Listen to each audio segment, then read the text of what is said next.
اس نے کہا نہیں پہلے میرا حق ہے.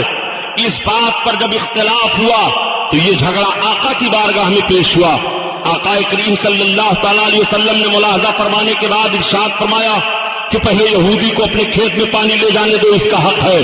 میرے سرکار نے قانون دے دیا اور یہ ذہن و فکر دے دیا کہ انصاف سب کے لیے برابر ہے. سرکار دو عالم صلی اللہ تعالی علیہ وسلم کی مقدس زندگی کو مطالعہ کرو. میرے سرکار نے انصاف سب کو عطا کیا، سرکار نے انصاف سب کو دیا. اس قوم سے میں مطالبہ کرنا چاہتا ہوں جس قوم کے لوگ آج مسجدوں کو گرا کر کے بت خانوں میں تعمیر کرنے کے لیے پلان بنا رہے ہیں. سن لو، مسجدیں بہت شہید ہوئی ہیں، مسجدوں کی شہادت کے واقعات تاریخوں میں بہت ملتے ہیں، لیکن یہ اس رب کی عبادت گاہ ہے جس رب نے ساری کائنات کو پیدا کیا ہے. دنیا نے دیکھا ہے کہ جب جب قومیں مسجدوں پر حملہ آور ہوئی ہیں تو اسی قوموں نے بعد میں کلمہ پڑھ کر کے اسلام میں داخلہ لیا ہے، اور انہی لوگوں نے پھر مسجدوں کی تعمیر کی ہے اور مسجدوں کو بنایا ہے. تاریخ میں جانا نہیں چاہتا ہوں، ایسا تو نہیں ہے کہ آج جو لوگ پلان بنا رہے ہیں کہ مسجد کی جگہ پر بت خانہ تعمیر کیا جائے، بعد میں ان کے لیے وہ دن آنے والا ہو کہ کلمہ طیبہ پڑھ کر کے اسلام میں داخلہ لے. اور رپورٹ لے لو کہ سب سے پہلا انسان جس نے بابری مسجد کی شہادت کا پلان بنایا وہ کلمہ پڑھ چکا ہے، مسلمان ہو چکا ہے. رپورٹ لے لو، ہمارے پاس رپورٹ موجود ہے. اگر تاریخ کا حوالہ غلط ہو تو کسی کا غلام محی الدین سبحانی کی قوم مسلم کی عبادت کا گرا کر کے تم اس کو ہراساں نہیں کر سکتے ہو. اگر قوم مسلم کی عبادت گاہیں بھارت کی سرزمین پر گرتی رہی تو 22 کروڑ مسلمان ہندوستان کو اپنا قبرستان بنا دے گا. اپنی عبادت گاہوں کی حفاظت کے لیے ہمارے پیغمبر نے تو ارشاد فرمایا تھا کہ کسی بھی قوم کی عبادت گاہ نہ گرائی جائے، ان کے عبادت گاہوں میں عبادت کرنے والوں پر حملہ نہ کیا جائے، ان کی کھیتیاں نہ پھونکی جائیں، ان کے مکانات نہ جلائے جائیں، ان کے بوڑھوں کو نہ مارا جائے، ان کے بچوں پر حملہ نہ کیا جائے، ان کی عورتوں کو قتل نہ کیا جائے. آج ہندوستان کی تاریخ مطالعہ کر لو کہ جب ہم شخصی حکومت کی بنیاد پر حکومت کر رہے تھے تو ہم نے اپنی حکومت میں کتنی مندروں کو جائیدادیں دی ہیں، کتنی مندروں کو اوقاف دیے ہیں، کتنے مندروں کے چراغ بتی کا انتظام کیا گیا ہے. یہ غلط الزام انگریزوں نے لگایا ہے اور قوم مسلم کو اگر مسلموں کو بھارت کی سرزمین پر لڑانے کی مکمل کوشش کی گئی ہے. بے شک بے شک. مزاج بدلو. سنو اللہ کے حبیب صلی اللہ علیہ وسلم کیسا انصاف دے رہے ہیں. یہودی ہے، اس نے کلمہ نہیں پڑھا ہے، یہودی کے حق میں انصاف اللہ کے حبیب نے دے دیا. اب یہ چلا مطمئن ہے کہ پیغمبر اسلام نے مجھے انصاف دے دیا، مگر جو بظاہر کلمہ پڑھ رہا تھا شیطان اس کو وسوسہ دے رہا ہے. عمر بن خطاب کی بارگاہ میں چلو، عمر بن خطاب کی بارگاہ میں چلو. تب تک اس نے بول دیا اور کہا یہودی کہاں؟ کہا ایسا کرو کہ حضرت عمر فاروق کی بارگاہ میں چلو. کہا کس لیے؟ کہا اس مقدمہ کو وہاں فیصلہ کرایا جائے گا. کہا عجیب پاگل آدمی ہو، تم جس نبی کا کلمہ پڑھتے ہو انہوں نے فیصلہ میرے حق میں دے دیا، اب ان کے پاس چل رہے ہو. جو نبی کے امتی ہیں وہ بھی نبی کا کلمہ پڑھ رہے ہیں. کہا نہیں، ان کے پاس چلو.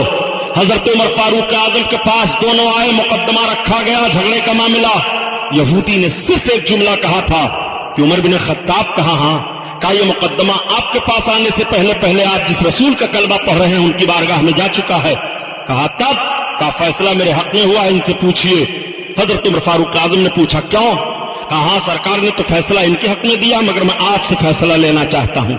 اب جوش اور عقیدہ اور محبت دیکھو. عمر فاروق اعظم نے تلوار اٹھائی اور اٹھانے کے بعد سزا میں بلند کیا. بلند کرنے کے بعد ایسا وار کیا کہ ایک ہی تلوار کے وار میں اس کی گردن کٹ کر کے ادھر گری، لاش تڑپ رہی ہے. یہودی گھبرا گیا، پورے مدینہ میں شور ہو گیا کہ عمر بن خطاب نے ایک کلمہ پڑھنے والے کو قتل کر دیا. آپ نے جب تلوار ماری تو فرمایا یہ میرا فیصلہ تم لے لو. میرے آقا صلی اللہ علیہ وسلم چند صحابہ کے درمیان تشریف فرما ہے. اطلاع پہنچ گئی یا رسول اللہ عمر بن خطاب نے ایک کلمہ پڑھنے والے کو مار دیا. میرے سرکار کھڑے ہو گئے، ارشاد فرماتے عمر بن خطاب مومن کو قتل نہیں کریں گے. سبحان کے جملے پر غور کرو. سبحان میرے آقا نے ارشاد فرمایا کہ عمر بن خطاب مومن کو قتل نہیں کریں گے. میرے سرکار چند صحابیوں کو لے کر کے پہنچے، لاش تڑپ رہی ہے، خون بہ رہا ہے، عمر ابن خطاب کی آنکھیں سرخ ہیں، تلوار بھی ہاتھ میں ہے، جیسے انہوں نے دیکھا میرے آقا آ رہے ہیں، تلوار کو زمین پر رکھ دیا اور پائے مبارک کا بوسہ لیا، آقا نے ارشاد فرمایا جو عمر تم نے قتل کر دیا، عرض کرتے ہیں یا رسول اللہ میں نے مومن کو نہیں قتل کیا۔ سبحان اللہ، بے شک۔ جیسے عرض کرتے ہیں تب تک آیت کریمہ نازل ہو رہی ہے، سرکار پر وہی نازل ہو گئی جس کا مفہوم عرض کر رہا ہوں۔ رب نے ارشاد فرمایا اے محبوب جو تمہارا فیصلہ نہ مانے وہ مومن ہے ہی نہیں۔ بے شک بے شک، نعرہ تکبیر، نعرہ رسالت، سبحان اللہ۔ اب آپ مجھے ذہن و فکر سے فیصلہ دیجئے، حضرت عمر فاروق اعظم کے سامنے کیا اس کی نماز، اس کا کلمہ، اس کا روزہ، اس کی اور ساری نیکیاں نہیں تھیں؟ کس بنیاد پر عمر بن خطاب نے اس کو قتل کیا؟ صرف اس بنیاد پر کہ اس نے رسول اللہ کے فیصلے کو نہیں مانا، سرکار کے فیصلے کو تسلیم نہیں کر رہا ہے، گردن مار دی گئی اور قرآن نے اعلان کر دیا، رب کا حکم آ گیا کہ محبوب و مومن نہیں ہے۔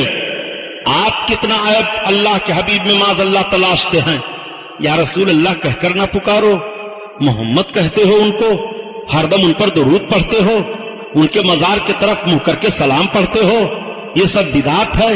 یہ سب صحابہ نے کہاں کیا تھا؟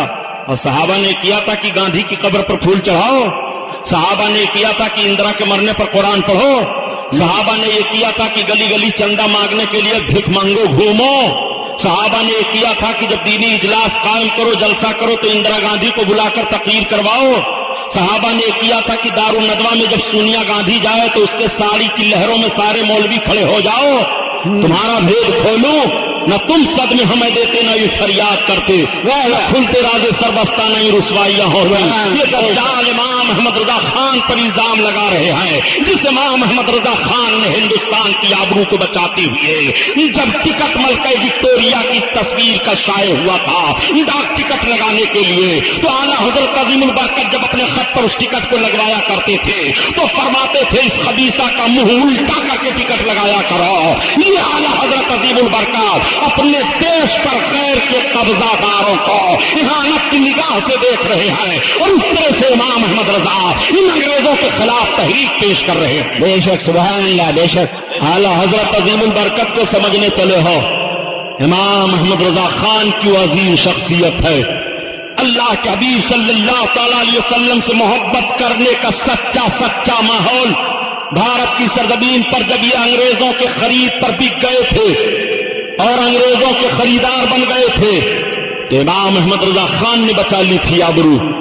جب انہوں نے کہا خدا جھوٹ بول سکتا ہے تو امام احمد رضا خان کا قلم چلا اور پوری کتاب آپ نے لکھ دی، آج تک اس کتاب کا جواب نہ ہو سکا۔ جب انہوں نے کہا نبی کو غیب کا علم نہیں ہے، اعلیٰ حضرت نے کتاب لکھ دیا کہ رسول اللہ کو خدا کی عطا سے علم غیب، علم ما کان و ما یکون حاصل ہے۔ جب جس عنوان پر یہ حملہ کرتے تھے امام احمد رضا خان کا قلم چل رہا ہے، کتابیں آ رہی ہیں، 1000 سے زائد کتابیں اعلیٰ حضرت عظیم البرکت کی ہیں، اور 127 علم و فن پر اعلیٰ حضرت عظیم البرکت نے تباہ آزمائی کی ہے۔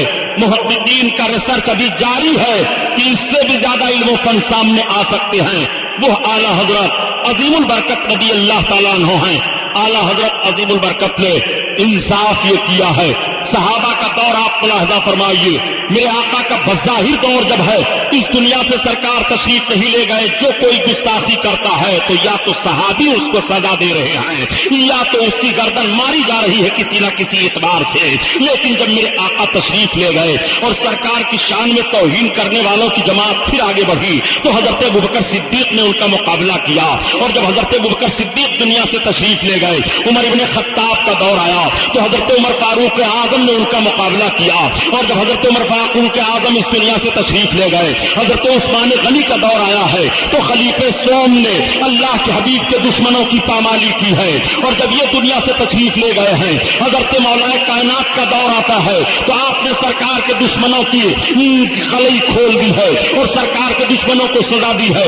اس طرح سے خلافتیں اور حکومتیں بدلتی رہی، بھلے آپس میں جنگیں بھی ہوئی ہیں مگر رسول اللہ کے دشمن کو بھی چھوڑا نہیں گیا ہے۔ سرکار سرکار کے دشمن کو کبھی معاف نہیں کیا گیا ہے. ایک نوجوان ہم اور آپ ہیں پیارے کہ آج گناہوں میں ملوث ہیں، لیکن جب ہم تاریخ کو اٹھا کر کے دیکھ رہے ہیں اور تاریخ دیکھنے کے بعد جب ہمیں پتا چل رہا ہے کہ جب حضرت عمر بن خطاب کے دور میں بیت المقدس پر قبضہ کیا گیا تھا اور اسلامی جھنڈا لہرایا گیا تھا، اس کے 90 برس کے بعد جب پھر بیت المقدس ہاتھ سے چلا گیا تھا اور صلاح الدین ایوبی نے فتح کیا تھا، اسی ایوبی نے فتح کرنے کے بعد بیت المقدس کو دیکھا اور دیکھنے کے بعد آنکھوں سے آنسو برسنے لگے. تمام لوگوں نے پوچھا صلاح الدین ایوبی رونے کا سبب کیا ہے؟ تو آپ کی آنکھوں سے سامن بھادوں کی طرح آنسو برس رہے ہیں. ایوبی ارشاد فرماتے ہیں اے میری فوج کے لشکریوں، آج رونے کا سبب یہ ہے کہ میں وہ دن دیکھ رہا ہوں کہ تمہارے تقوی اور طہارت اور تمہارے محبت رسول کی بنیاد پر یہ دن تمہیں دیکھنے کو ملا کہ تمہارا اسلامی جھنڈا بیت المقدس پر لہرا رہا ہے. مگر وہ دن میں دیکھ رہا ہوں کہ جب یہی جھنڈا سرنگو ہو جائے گا اس وقت کون صلاح الدین ایوبی ہوگا؟ یہ تصور مجھے رلا رہا ہے. لیکن صلاح الدین ایوبی نے فتح حاصل کرنے کے بعد کہا لاؤ آرنٹ کو پکڑا جائے. آرنٹ گرفتار کر کے سامنے لایا جاتا ہے. ایوبی نے کہا آرنٹ کی زبان پہلے کاٹی جائے، پہلے اس کی دونوں آنکھیں نکالی جائیں، پہلے اس کے جسم کو مسئلہ کیا جائے. اس نے کہا ایوبی میں تمہیں خزانے کا وہ پتہ بتا دیتا ہوں کہ ہمیں معاف کر دو، تمہاری نسل نسلن بادار رسلین کھاتی رہے گی اور قیدیوں کو تو تم چھوڑ رہے ہو، مجھے بھی چھوڑ دو. تو ایوبی نے کہا تھا نہیں اور سارے قیدیوں کو تو فدیہ پر چھوڑ دیا جائے گا، مگر تیری گدی ضرور پھاڑی جائے گی، تجھ کو ضرور قتل کیا جائے گا. نادان تو نے ہی تو کہا تھا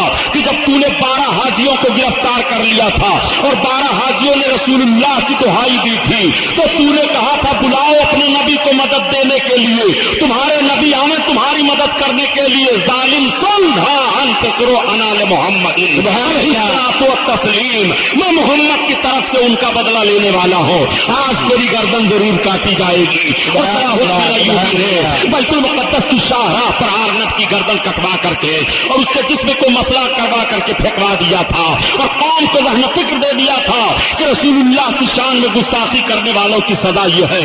صلاح الدین ایوبی کا دور گیا، تاریخ اعظم کا دور آیا اور ایسے دور آتے گئے. وہ سزائیں دیتے رہے سرکار کے دشمنوں کو. ان کے دل میں کتنی محبت تھی سرکار سے، وہ کس طرح سے عقیدت سے پیش آیا کرتے تھے. ہندوستان کی تاریخ کا آپ جائزہ لیجئے. جب ہندوستان کی سرزمین پر اللہ کے حبیب صلی اللہ علیہ وسلم کے مقدس ذات پر حملہ ہوا، اللہ تعالیٰ نے اپنے بہت سارے بندوں کو بھیجا، سارے بندے مقابلہ کرتے رہے. لیکن جب 14ویں صدی کے دور میں امام احمد رضا خان کی عظیم ذات آئی اور اللہ کے حبیب کی عظمت پر حملے ہونے لگے تو بڑا سخت حملہ تھا. امام احمد رضا خان نے ان سارے حملوں کا جواب دیا اور انہوں نے اکیلے ہی جواب نہیں دیا بلکہ ہندوستان کی سرزمین پر میں بتاؤں پیارے، جب اسماعیل دہلوی نے کتاب لکھی تھی جس کا نام تقویت الایمان ہے، تو اسماعیل دہلوی کی کتاب تقویت الایمان کے رد میں ہندوستان کے 250 کتابیں نکل چکی تھی تقویت الایمان کے رد میں، اور ہندوستان کے 362 علماء صرف اسماعیل دہلوی کے رد میں کتابیں لکھ رہے تھے. ان عالموں کے بڑے بڑے جو ہے نام ملاحظہ کرو. اور اسماعیل دہلوی کے سگے چچیرے بھائی حضرت مخصوص اللہ شاہ دہلوی ہیں، مولانا موسیٰ دہلوی ہیں، یہ تمام ان کے قرابت دار ہیں اور اس کے رد میں کتابیں لکھ رہے ہیں. حضرت شاہ عبد العزیز محدث دہلوی رحمۃ اللہ علیہ ہیں کہ جیسے میں نے شیعوں کے رد میں تحفہ اثنا شریعہ لکھ دیا، اگر میرے آنکھوں کی بینائی نہ گئی ہوتی تو میں ایسے ہی تقویت الایمان کا رد لکھتا. اور یہی حضرت شاہ عبد العزیز محدث دہلوی ہیں، اپنی جائیداد سے اسماعیل دہلوی کو آگ کر دیتے ہیں، محروم کر دیتے ہیں. ابھی اعلیٰ حضرت کا زمانہ نہیں ہے، اعلیٰ حضرت پر الزام لگاتے ہو کہ اعلیٰ حضرت نے وہابیوں کی کڑائی کھولی ہے. سب سے پہلے وہابیوں کا راج مولانا فضل حق خیرآبادی نے کیا، مولانا بدایونی نے کیا، اور یہ سارے کے سارے لوگ کتابیں لکھ رہے ہیں. 250 کتابیں اعلیٰ حضرت سے پہلے اس کتاب کے رد میں نکل جاتی ہیں جس کتاب کے تعلق سے خود اسماعیل دہلوی نے کہا تھا کہ یہ میری کتاب ایسی ہے جس سے مسلمانوں میں شورش پیدا ہوگی، لڑائی بھیڑیں گے، اختلاف پیدا ہو جائے گا. میں کہتا ہوں یہ تاریخ تم سامنے کیا رکھ رہے ہو؟ امام احمد رضا خان پر الزام دیتے ہو. بات صرف یہ ہے پیاری کہ یہ سارے علماء تم سے لڑتے رہے مگر آخری میدان جس نے سر کر لیا وہ سرکار اعلیٰ حضرت کی عظیم ذات ہے. بدلتے رہے اور ہر روپ میں تم آتے رہے. تمہارے سارے روپوں کو اکٹھا کر کے امام احمد رضا خان نے قوم کے سامنے پیش کر دیا اور علماء حرمین طیبین کے کے سامنے پیش کیا تب تمہیں کافر قرار دے دیا گیا اور تمہارا خارجہ اسلام سے کر دیا گیا، تمہارا کوئی تعلق اسلام سے نہیں رہ گیا۔ اب تم چیخ پڑے کہ امام احمد رضا خان نے مجھے کافر کہہ دیا، مجھے کافر کہہ دیا۔ میں عرض کرنا چاہتا ہوں امام احمد رضا خان نے تمہیں کافر نہیں کہا ہے، تم اپنے کفر کی بنیاد پر کافر ہو گئے ہو۔ امام احمد رضا خان نے اسی کفر کو لوگوں کے سامنے بیان کر دیا ہے تاکہ تمہارا چہرہ پہچانا جا سکے اور تم پہچانے جا سکو۔ تم ایک مسجدیں نہیں 50,000 مسجدیں بنا ڈالو، تمہارے لیے کوئی کامیابی نہیں ہے اور نہ تمہارا رشتہ اسلام سے رہ جائے گا، اس لیے کہ تم نے نبی کی شان میں توہین کی ہے اور نبی کونین صلی اللہ تعالیٰ علیہ وسلم کی عظمت کا کھلواڑ بنایا ہے۔ بے شک اللہم صلی اللہ سیدنا مولانا صلی اللہ تعالیٰ علیہ وسلم۔ اعلیٰ حضرت اعلیٰ حضرت اعلیٰ حضرت کا ہر دم نام لیا جاتا ہے، اعلیٰ حضرت کا سلام پڑھا جاتا ہے، اعلیٰ حضرت کے سلام پر بھی اعتراض ہو رہا ہے، اعلیٰ حضرت کے نام پر بھی اعتراض کر رہے ہیں۔ جس اعلیٰ حضرت نے قوم مسلم کو ہندوستان کی سرزمین پر جھنجھوڑا اور عظمت مصطفیٰ کا سبق پڑھا دیا ہے، یہ اعلیٰ حضرت کوئی معمولی اعلیٰ حضرت نہیں ہے۔ اعلیٰ حضرت عظیم البرکت کی بارگاہ میں پروفیسر ضیاء الدین جو علی گڑھ یونیورسٹی میں وائس چانسلر تھے، ایک ریاضی کا مسئلہ الجھ جاتا ہے، وہ سمجھ نہیں پا رہے ہیں، انہوں نے تمام لوگوں سے تمام پروفیسروں سے سمجھا، جب بات سمجھ میں نہیں آئی تو جرمن جانے کا پلان بنایا۔ مولانا سید سلیمان اشرف جو دینیات کے پروفیسر تھے مسلم یونیورسٹی میں علی گڑھ، انہوں نے کہا ضیاء الدین صاحب کہا ہاں، کہا آپ پہلے بریلی چلے جائیے، کہا بریلی کہا ہاں، کہا وہاں کون سے ریاضی داں ہیں، کہا اعلیٰ حضرت سے جا کر کے ملاقات کر لیجیے۔ سر ضیاء الدین نے کہا عجیب بات ہے، اتنے بڑے پروفیسر، ایسے ایسے لیکچرر، ایسے ایسے اسکالر باتیں بتا ہی نہیں پا رہے ہیں اور آپ کہہ رہے ہیں کہ ایک مولوی صاحب کے پاس چلے جائیے۔ مولانا سید سلیمان اشرف نے کہا آپ چلے جائیے، تھوڑا سا وقت لگے گا، اس میں کیا بات ہے، پھر آپ جرمن چلے جائیے گا، کہا آپ بھی ساتھ میں چلیں تو میں چلتا ہوں۔ مولانا سید سلیمان اشرف لے کر کے سر ضیاء الدین کو بریلی کی سرزمین پر پہنچے۔ عصر کے وقت اعلیٰ حضرت عظیم البرکت نماز پڑھنے کے لیے جا رہے ہیں، سلام و کلام ہوتا ہے، سرکار اعلیٰ حضرت نے فرمایا کہ سید صاحب کیسے آنا ہوا؟ عرض کرتے حضور ایک ضروری کام کے لیے آیا ہو۔ آپ نے ارشاد فرمایا کام بتاؤ۔ عرض کرتے یا میرے آقا آپ نماز ادا فرما لیں۔ آقا ارشاد فرماتے نہیں بتاؤ تو آخر کس لیے آئے ہو؟ تب تک آپ نے اشارہ کر دیا یہ سر ضیاء الدین وائس چانسلر ہیں۔ سر ضیاء الدین کہتے ہیں کہ میں اس طرح سے دنگ رہ گیا کہ کیا میرا سوال معمولی سوال ہے؟ انہوں نے کہا مولانا سید سلیمان اشرف نے کہ حضور ابھی نماز کے بعد عرض کریں گے۔ آپ فرماتے ہیں کہ ابھی آپ حضرات کی ضیافت ہوگی مگر بتائیے تو کون سا سوال ہے؟ قدم سیڑھی پر ہے مسجد کے۔ ضیاء الدین کہتے ہیں کہ مجھے کچھ جھنجھلاہٹ محسوس ہوئی اور میں نے وہ سوال کر ہی دیا۔ اعلیٰ حضرت نے ارشاد فرمایا اس کا جواب یہ ہے اور اپنی انگلی اشارے سے ایسے کر دی۔ سر ضیاء الدین کہتے ہیں میری سمجھ میں وہ سوال آ گیا اور میری زبان سے برجستہ نکلا کہ علم لدنی بھی کوئی چیز ہے۔ اعلیٰ حضرت نماز پڑھنے کے لیے چلے گئے۔ اب سر ضیاء الدین آئے، ضیافت ہوئی اور بہت سارے مسائل پر گفتگو ہوئی۔ اب جب دوبارہ بریلی کی سرزمین پر ضیاء الدین آئے تو یہی ضیاء الدین ہیں جو پہلے آئے تھے تو داڑھی چہرے پر نہیں تھی اور اب آ رہے ہیں تو چہرے پر داڑھی ہے اور پہنے ہوئی ہے۔ اعلیٰ حضرت کی بارگاہ میں آ رہے۔ اعلیٰ حضرت سے پوچھا گیا کہ بتائیے زمین چلتی ہے کہ ٹھہری ہے؟ تو سرکار اعلیٰ حضرت فرماتے زمین ٹھہری ہوئی ہے۔ سارے سائنس والوں نے پوری کوشش لگا دی اور تمام طاقت علم کے صرف کر دیتے ہیں کہ نہیں زمین چل رہی ہے۔ جب اعلیٰ حضرت عظیم البرکت نے کتاب لکھ دیا کہ نہیں زمین ٹھہری ہوئی ہے اور اس کتاب کا نام فوز مبین ہے، فوز مبین کا ٹرانسلیشن عربی وہ انگریزی میں ہوا اور جب جا کر کے امریکہ یونیورسٹی میں کتاب پہنچی تو وہاں سے لوگوں نے فون کے ذریعہ سے اطلاع دی کہ بتاؤ مولانا احمد رضا خان کہاں ہیں؟ تو یہاں سے جواب دیا جا رہا ہے کہ مولانا احمد رضا خان کو دنیا سے گئے ہوئے 70 برس ہو گئے۔ آپ غور فرمائیے کہ سارے سائنسداں حیران رہ گئے کہ آج تک ہمارا نظریہ تو یہ تھا زمین چل رہی ہے مگر اس کتاب نے ہمیں ذہن و فکر دے دیا اور وضاحت ہمارے سامنے آ گئی کہ نہیں زمین ٹھہری ہے، زمین چل نہیں رہی ہے۔ اعلیٰ حضرت عظیم البرکت کا وہ علم ہے۔ اعلیٰ حضرت نے کس فن پر تباہ آزمائی نہیں کی ہے۔ ایک مرتبہ کسی نے دعویٰ کر دیا تھا کہ فلاں وقت زلزلہ آئے گا اور سورج کو گرہن لگے گا اور دنیا تباہ و برباد ہو جائے گی۔ علم توقیت کا دعویٰ کرتے ہوئے اس نے چیلنج کیا تھا. اعلیٰ حضرت عظیم البرکت نے ارشاد فرمایا کہ اس وقت کچھ نہیں ہوگا, نہ سورج گرہن ہوگا, نہ زلزلہ آئے گا, نہ دنیا تباہ ہوگی. اعلیٰ حضرت عظیم البرکت کا یہ فتویٰ اور یہ تحریر آپ کی جیسے منظر عام پر آئی, سب دنگ رہ گئے. اور جس دن کو امریکی نجومی نے بتایا تھا, جب وہ دن صحیح سالم خیریت سے گزر گیا تو سبوں نے کہا امام احمد رضا خان نے جو توضیح کی تھی وہی توضیح صحیح ہے. اعلیٰ حضرت فرماتے ہیں کہ تم علم توقیف پر بھروسہ رکھ رہے ہو اور میرا بھروسہ اللہ پر ہے. نعرہ رسالت, سبحان اللہ. آؤ اعلیٰ حضرت کا تقویٰ دیکھو, اعلیٰ حضرت کی پرہیزگاری دیکھو. آج مسلمانوں نماز چھوڑے بیٹھے ہو, ایسے 50,000 جلسے کر ڈالو, اگر نماز ایک وقت کی چھوٹ رہی ہے تو وہ بھی میں بتاتا چلوں. اعلیٰ حضرت نے کس طرح سے سختی سے فرمایا ہے کہ نماز ادا کرو, نماز نہ چھوٹنے پائے. اعلیٰ حضرت کے مشن کو ذرا غور سے تو دیکھ لو. آج نماز چھوڑ رہے ہو, حضرت علامہ شیخ الحدیث محمد یونس صاحب قبلہ نعیمی موجود ہیں, ان سے حدیث کا مطلب پوچھ لو. آقا کریم صلی اللہ علیہ وسلم ارشاد فرماتے ہیں من ترک الصلاۃ متعمدا فالقیا فی النار 30 حقبا, جو جان بوجھ کر کے ایک وقت کی نماز چھوڑتا ہے وہ 80,000 سال تک جہنم میں جلتا رہے گا.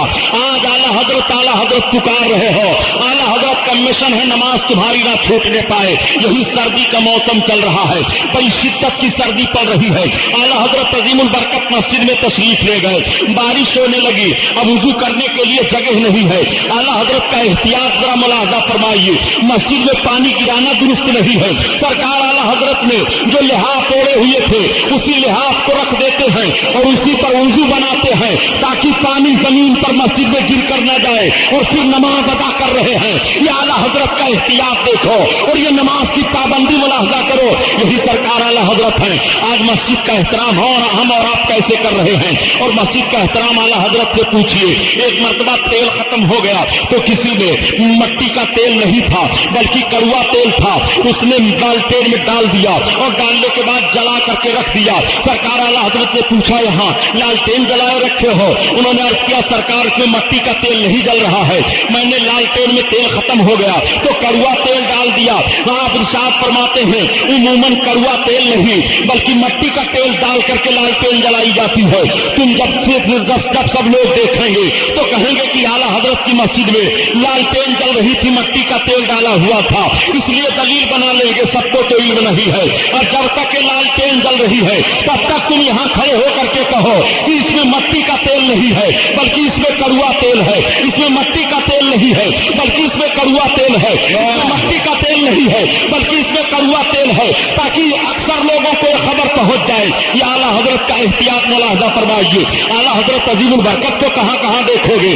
آج تم نہ جانے کتنے اسٹیجوں پر چلے جایا کرتے ہو, تمہارا تقدس سلامت نہیں رہتا ہے, لیکن اعلیٰ حضرت کا احتیاط ملاحظہ فرمائیے. سرکار اعلیٰ حضرت کوٹ اور کچہری گئے کبھی نہیں گئے.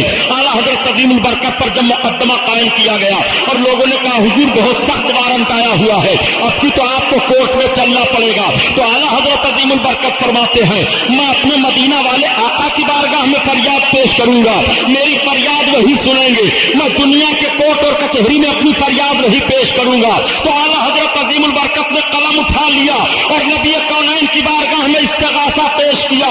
عرض کرتے ہیں یا رسول اللہ تم حقیق دو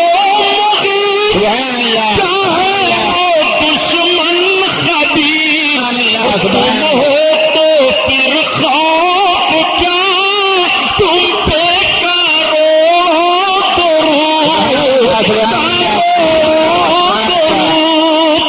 اللہ. آپ بھی علماء دین فرماتے ہیں کہ اگر دشمن کا خوف ہو, اور یہی سرکار اعلیٰ حضرت کا شعر پڑھ کر کے دعا مانگا کرو اللہ کے حبیب کی بارگاہ میں, تو انشاءاللہ دشمن زیر ہو جائے گا, وہ مرعوب ہو جائے گا.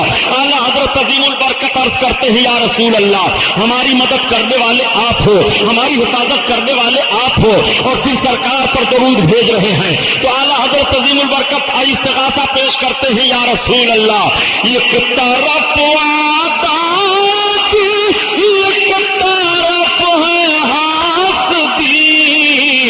بندہ ہے تنہا شاہ تم پہ کرو درود یا رسول اللہ. دنیاوی دشمن ہیں، میرے سرکار میں تنہا ہوں، آپ پر درود بھیج رہا ہوں، آپ مدد کرو۔ تو ایسی مدد ہوئی کہ کورٹ اور کچہری کی جانب رخ نہیں کرنا پڑا ہے۔ وہ سرکار اعلیٰ حضرت عظیم البرکت ہیں۔ اعلیٰ حضرت عظیم البرکت نے پیغام کون سا نہیں دیا ہے؟ عشق رسول کا۔ انہوں نے اپنی زندگی کو عشق رسول کے سانچے میں ڈھال لیا اور قوم مسلم کو یہ پیغام دیا کہ اگر تمہارا دل محبت رسول کا مدینہ بنا ہوا ہے تو صحیح تم ہی جنتی ہو۔ اور جو رسول کائنات سے محبت کرے گا وہ نماز نہیں چھوڑے گا، جو رسول سے محبت کرے گا وہ روزہ نہیں چھوڑے گا، جو سرکار سے محبت کرے گا وہ حج نہیں چھوڑے گا، جو سرکار سے محبت کرے گا وہ قرآن کی تلاوت نہیں چھوڑے گا، جو سرکار سے محبت کرے گا وہ درود پڑھنا نہیں چھوڑے گا، جو سرکار سے محبت کرے گا ماں باپ کا احترام نہیں چھوڑے گا، جو سرکار سے محبت کرے گا بیوی کو ستائے گا نہیں، جو سرکار سے محبت کرے گا بچوں پر ظلم نہیں کرے گا، جو سرکار سے محبت کرے گا وہ خیانت نہیں کرے گا، جو سرکار سے محبت کرے گا وہ بدماشی نہیں کرے گا، جو سرکار سے محبت کرے گا وہ فساد نہیں پھیلائے گا، جو سرکار سے محبت کرے گا وہ کاہل نہیں بنے گا، جو سرکار سے محبت کرے گا وہ سستی نہیں کھائے گا، جو سرکار سے محبت کرے گا وہ بددیانتی نہیں کرے گا، جو سرکار سے محبت کرے گا وہ اسلامی چہرہ رکھے گا، جو سرکار سے محبت کرے گا وہ اسلامی لباس میں ہوگا، جو سرکار سے محبت کرے گا وہ اپنے گھر کو اسلامی بنائے گا، جو سرکار سے محبت کرے گا اپنی رفتار اسلامی رکھے گا، جو سرکار سے محبت کرے گا وہ اپنی گفتار اسلامی رکھے گا، جو سرکار سے محبت کرے گا وہ اپنا ماحول اسلامی رکھے گا، جو سرکار سے محبت کرے گا وہ اپنا کردار ماحول اسلامی رکھے گا، جو سرکار سے محبت کرے گا اس کی تحریر اسلامی ہوگی، جو سرکار سے محبت کرے گا اس کی تقریر اسلامی ہوگی، جو سرکار سے محبت کرے گا وہ نور پائے گا، جو سرکار سے محبت کرے گا وہ بلندی پر جائے گا، جو سرکار سے محبت کرے گا وہ مفلس و قیاس نہیں ہوگا، جو سرکار سے محبت کرے گا وہ دل کا دھنی ہوگا، جو سرکار سے محبت کرے گا قیامت میں رسول اللہ صلی اللہ تعالی علیہ وسلم کی شفاعت حاصل کرے گا۔ سبحان اللہ، نعرہ تکبیر، سبحان اللہ۔ تم بھرتے ہو کہ ہم اعلیٰ حضرت سے محبت کرتے ہیں، اعلیٰ حضرت زندہ باد۔ اعلیٰ حضرت کا دامن نہیں چھوڑیں گے، نماز چھوڑے ہیں۔ اعلیٰ حضرت کا دامن نہیں چھوڑیں گے، شراب پی رہے ہیں۔ اعلیٰ حضرت کا دامن نہیں چھوڑیں گے، ماں باپ کی نافرمانی کر رہے ہیں۔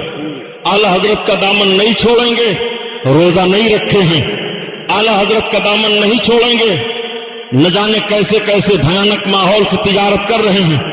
اعلیٰ حضرت کا دامن نہیں چھوڑیں گے اور یہ کریں گے وہ کریں گے۔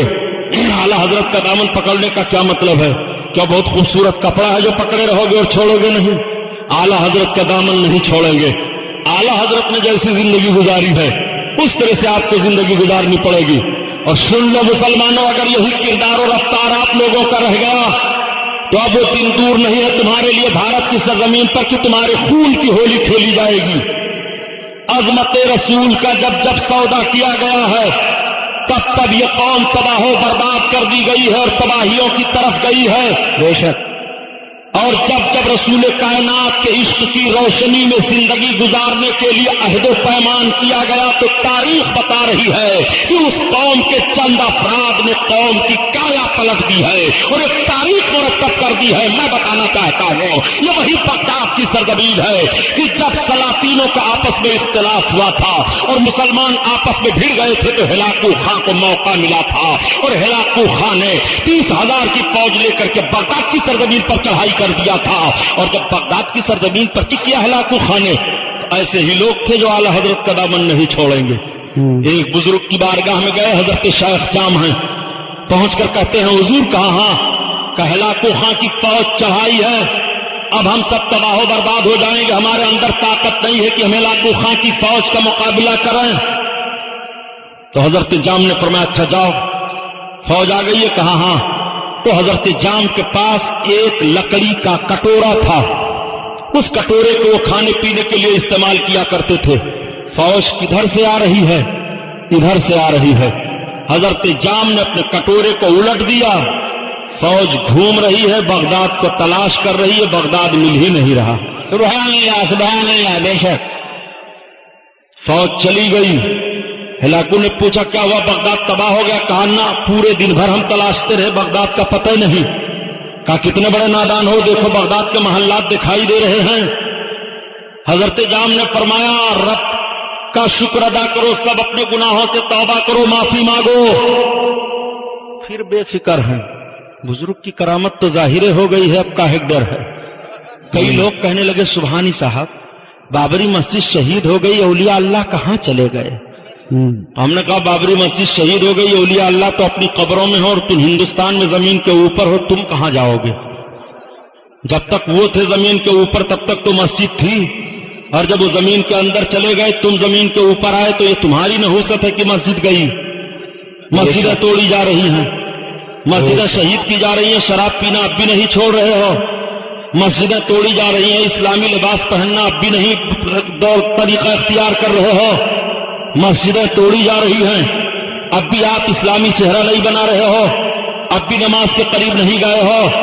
عہد کر لو کہ اگر تمہارے اندر مسجد توڑنے کی طاقت ہے تو ہمارے اندر یہ طاقت ہے کہ ہم گناہوں کا جنازہ نکال دیں گے.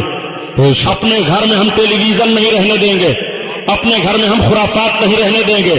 ہم اپنے دل کے اندر جو بے حیائی اور بدعملی کا بت تیار ہوا ہے اس کو توڑ دیں گے, اور جب بے حیائی اور بدعملی کا بت توڑا جاتا ہے تو خدا کی قسم غیب سے وہ مدد نازل ہوتی ہے کہ سمجھ نہیں پاؤ گے. 313 کے افراد 313 کی تعداد میں افراد تھے میدان بدر میں اللہ کے حبیب صلی اللہ تعالی علیہ وسلم کی بارگاہ میں. عرض کیا تھا یا رسول اللہ ہماری تلواریں ہمارے ساتھ اتنا ساتھ نہیں دے رہی ہیں. آقا نے ارشاد فرمایا تم تلواروں کی بنیاد پر نہیں کامیاب ہو گئے, رب نے جو مجھ سے وعدہ کیا ہے تم اس کے محبوب کے حکم پر عمل ہو گئے تو رب تمہاری مدد کروائے گا, تم کامیاب ہو گئے. 313 نے وہ جنگ کی تھی کہ آج تاریخ مرتب ہو گئی ہے. میں آپ سے پوچھنا چاہتا ہوں پیارے کہ آج آپ 17 کروڑ کی آبادی میں ہو, ان کی شمار میں اور ان کے لسٹ میں آپ کی مسجدوں پر حملہ کیا جائے, ووٹ کی بنیاد پر حکومت کی جا رہی ہے اور آپ کو اس طرح دھمکی دی جا رہی ہے, آپ اس میں نہیں متحد ہو پاتے ہو. آپ اپنا چہرہ اسلامی چہرہ بناؤ. کہنے کا مطلب یہ ہے کہ پھر ہلاکو نے بھیجا جاؤ آج بغداد کو تہس نہس کرو. پھر سب آئے, عرض کرنے لگے سرکار اب کی بار بچا لو, اب ہم گناہ نہیں کریں گے, اب ہم نماز پڑھیں گے, اب ہم بے حیائی کی طرف نہیں جائیں گے, ہم اب آپس میں اختلاف نہیں رکھیں گے, سرکار اب کی بار بچا لو. حضرت جام نے پھر اپنے کٹورے کو الٹ دیا, پھر فوج تلاش کرتے ہوئے بغداد کو ڈھونڈ رہی ہے, بغداد نہیں ملا, واپس ہو گئے سب. جا کر کے ہلاکو سے کہا, پھر ان لوگوں کی بے حیائیاں بڑھی. ہلاکو نے پوری فوج کو لیا اور کہا اب میں بغداد پر حملہ آور ہو رہا ہوں, اور جب تک مسلمانوں کے سروں کا مینار تعمیر کر کے ان کی کھوپڑی میں شراب نہیں پی لوں گا, اور جب تک میرا گھوڑا ان کے خون میں نہیں تیر جائے گا میں چھوڑوں گا نہیں. چنانچہ جب وہ بغداد پر حملہ آور ہوا اور سبوں نے حضرت جام سے عرض کیا, حضرت جام پھر جا رہے تھے کٹورا الٹنے, لیکن رب کا پیغام مل گیا, اے جام اب کٹورا نہیں الٹو. ان کو 3 بار فرصت دی گئی ہے, یہ اپنی بد کرداریوں سے باز نہیں آئے ہیں, اب عقل فیصلہ رب کا ہو چکا ہے, اب انہیں تباہ و برباد کر دیا جائے گا. اے جام ان کے ساتھ جام شہادت پینے کے لیے تم بھی سر پر کفن باندھ لو. چنانچہ ہلاکو نے وہ زبردست ہلاکت خیز ماحول پیدا کیا تھا بغداد کی سرزمین پر کی حقیقت میں اس نے مینار تعمیر کیا, اور چڑھ کر کے مینار پر مسلمان کی کھوپڑی میں شراب پیا, اور پھر بغداد کی سرزمین پر جب اس کا گھوڑا خون میں تیرنے لگا تھا, بغداد کے لابریری کی کتابوں کو جب بدلا کے دریا میں پھینکا گیا تھا تو دریا کا پانی سیاہ ہو گیا تھا. اس طرح بغداد کو تحت محض ہلاکو نے کیا تھا, وہی بغداد ہے, مگر اسی بغداد سے 15 افراد باہر نکلے تھے سید الدین کی قیادت میں, اور نکلنے کے بعد وہی 15 افراد آبادی سے باہر نکل کر کے اپنی زندگی گزار رہے ہیں. ہلاکو خاں ہلاک ہوا, اور جب اس کا پوتا الگو خاں آیا تو اس نے کہا میرے دادا نے تو اس طرح سے ہلاکت کی تھی, لیکن میں کعبہ ہی کو برباد کر دوں گا معاذ اللہ. 90,000 کی فوج لے کر کے کعبہ ڈھانے کے لیے چلا تھا, اور جب یہ قریب گیا میدان میں پڑاؤ ڈالا. رات کی تاریکی ہے, رات کی تاریکی ختم ہو رہی ہے, دن کا اجالا آ رہا ہے. ہلاکو کا پوتا الگو خاں اٹھ کر کے اپنے کتے کو روٹی کھلانے لگا. تب تک دریا میدان میں ایک آواز آتی ہے اذان کی. اس سہرانہ وردی میں ہلاکو خاں کا پوتا سنتا ہے تو گھبرا جاتا ہے, اور اس نے کہا یہ آواز کہاں سے آ رہی ہے اذان کی. حفاظتی دستے کو کہا پتہ لگاؤ. جب حفاظتی دستہ پتہ لگاتا ہے تو اس نے کہا 15 افراد ہیں, اور اذان اذان دے کر کے نماز پڑھ رہے ہیں.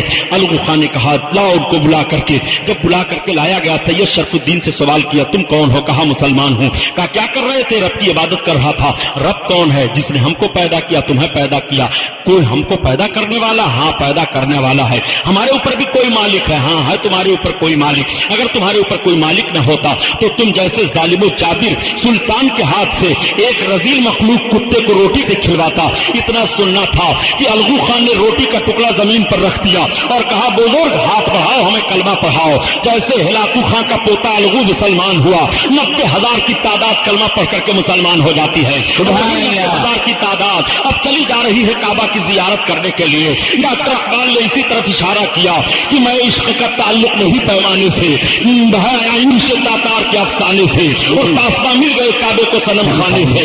تو یہ تاریخ ہماری رہی ہے کہ جب ہم بدعملیوں کے شکار ہوئے ہیں تباہ و برباد کر دیے گئے ہیں. اور جب ہم نے عشق محبت عشق رسول میں آ کر کے محبت کا پیغام نشر کیا ہے اور کردار و عمل کو ٹھیک کیا ہے اور یہ مشن لے کر کے آگے بڑھے ہیں کہ قوت عشق سے ہر پست کو بالا کر دے اور تہر میں اس میں محمد سے اجالا کر دے. تو ہمارے لیے کامیابیوں نے قدم کا بوسہ لیا ہے اور قدم قدم پر ہمارے لیے کامیابیاں ہوتی رہی.